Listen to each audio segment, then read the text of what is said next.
America के राष्ट्रपति Donald Trump ने अहम कदम उठाते हुए देश की चुनाव प्रणाली को नया स्वरूप देने के मकसद से एक व्यापक कार्यकारी आदेश पर हस्ताक्षर किए हैं।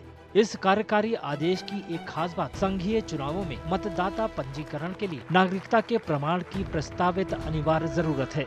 ये एक ऐसा कदम माना जा रहा है जो मतदान के अधिकार और चुनाव की अखंडता को दोबारा परिभाषित कर सकता है। गैर नागरिक मताधिकार पर बहस अमेरिका की स्थापना के बाद से सार्वजनिक चर्चा का विषय रही है। ऐसे में ये सबसे नया उपाय चुनाव सुधारों पर चल रही बातचीत में एक नया अध्याय जोड़ता है। We have to straighten out our country. We have to straighten out our elections.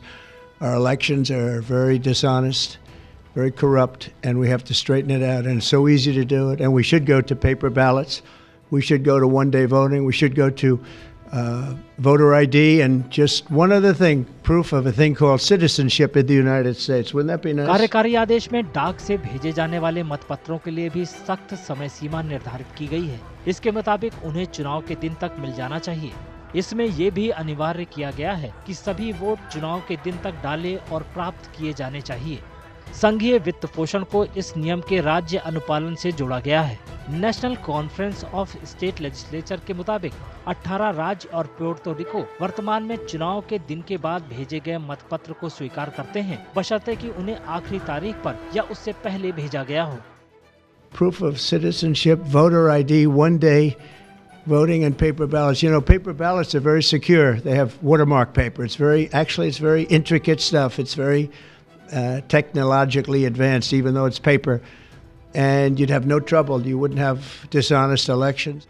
कार्यकारी आदेश में उन वोटिंग सिस्टमों पर भी प्रतिबंध लगाया गया है जो वोटों की गिनती के लिए QR कोड या बार कोड पर निर्भर है। साथ ही ये विदेशी नागरिकों को कुछ राजनीतिक डोनेशन देने से भी रोकता है। इसके अलावा जो राज्य संघीय चुनाव अपराध जांचों के साथ सहयोग करने से इनकार करेंगे, उनका संघीय अनुदान रोका जा सकता है।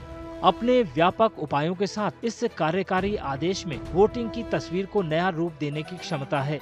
हालांकि जानकारों का मानना है कि संवैधानिक आधार पर इसे कानूनी चुनौतियां मिल सकती हैं।